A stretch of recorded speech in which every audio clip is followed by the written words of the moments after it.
तुम और तुम्हारी माँ चाहते ही नहीं है कि मेरी आदत से शादी हो। बताया था मैं जब नंबर से शादी करूंगी तो वो मुझे जान से कुछ हो गया, मुझे पता उसको हॉस्पिटल लेके जाकर लेकिन भाई की जरूरत देंगी और बाकी चाहे तब कब्जा कर लेंगे।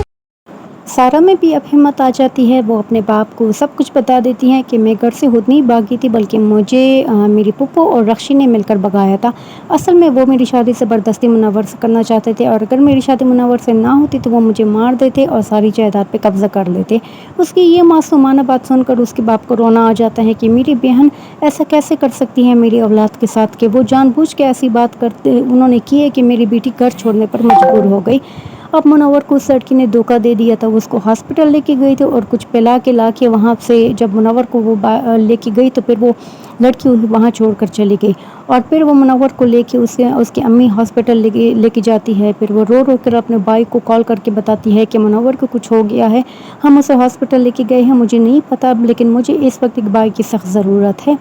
और आदिल गलतफहमी का शिकार अगेन हो जाता है। वो गलतफहमी में वही गिले शिकवे फिर से सारा से कह देता है जो वो ज़ारा से करना चाहता था। अब उसी दौरान फिर ज़ारा को पता चल जाता है कि सारा को पता चल जाता है कि आदिल तो ज़ारा से मोहब्बत करता है, उससे नहीं।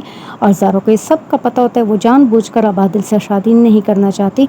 तो फिर वो जाके ना सारा को कहती है कि तुम्हारे बारे में पुप्पो सही कहती है, क्योंकि सारा का ब्रेन वॉश उसकी पुप्पी ने किया था। और उसके दिमाग में उसने ये बात डाल देती कि तुम्हारी खुशियों की कातिल जो है ना वो तुम्हारी अम्मी और तुम्हारी बहन है, वो नहीं चाहती कि तुम्हारी आदिल के साथ शादी हो जाए।